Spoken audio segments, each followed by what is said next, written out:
رجب کے روزہ داروں کے لیے تو یہ ایک جنتی نہر ہے جس کا نام رجب ہے، نہر رجب، اس سے جس کا پانی دودھ سے زیادہ سفید اور شہد ہنی سے زیادہ میٹھا سویٹ، وہ مطلب رجب کے روزہ داروں کو ملے گا۔ ہمارے یہاں تو ویسے سردیاں چل رہی ہیں، ٹھنڈک کے روزے تو ویسے سردی میں تو آسان ہوتے ہیں، بڑے فضیلت والے روزے۔ اگر رجب شریف میں 7 روزے رکھے تو اس پر جہنم کے 7 دروازے بند ہو جاتے ہیں۔ حضرت سیدنا ابو قلابہ رضی اللہ عنہ فرماتے ہیں رجب کے روزہ داروں کے لیے جنت میں ایک محل ہے۔ حضرت سیدنا انس بن مالک رضی اللہ تعالی عنہ سے روایت ہے کہ رسول مقبول صلی اللہ علیہ وسلم نے ارشاد فرمایا جنت میں ایک نہر ہے جسے رجب کہا جاتا ہے، جو دودھ سے زیادہ سفید اور شہد سے زیادہ میٹھی ہے۔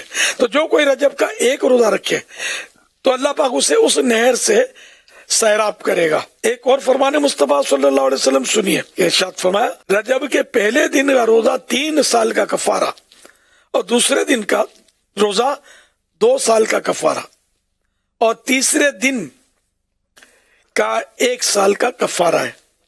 پھر ہر دن کا روزہ 1 ماہ کا کفارہ ہے۔ تو پہلے روزے کی فضیلت آپ نے سنی، 3 سال کا کفارہ اس کو قرار دیا ہے۔ تو بہرحال یہ کہ رجب شریف جو ہے نا، یہ الحمدللہ میں تو اس کو رمضان شریف کا پھاٹک بولتا ہوں کہ رمضان کی یادیں بھرپور طریقے پر رجب کے آنے سے شروع ہے نا، رجب شریف آ رہا ہے تو الحمدللہ روزوں کی بہاریں، عبادتوں کی بہاریں، کہ رجب جو ہے یہ عبادت کا بیج بونے کا مہینہ ہے اور شعبان آبیاری کا مہینہ نے آنسوؤں سے اس کو سیراب کرے، اور رمضان شریف کھیتی کاٹنے کا، فصل کاٹنے کا مہینہ ہے۔ تو مغفرتوں کے پروانے تقسیم ہوتے ہیں ماہ رمضان میں۔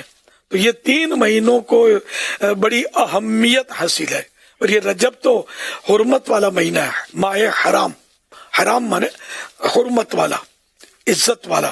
یہ مہینہ بہت بابرکت اور اتنا بابرکت ہے، اتنا بابرکت ہے کہ اس میں غیر مسلم بھی کسی دور میں زمانہ جاہلیت میں بھی رجب کا احترام ہوتا تھا، ہتھیار ڈال دیتے تھے اور لڑتے نہیں تھے۔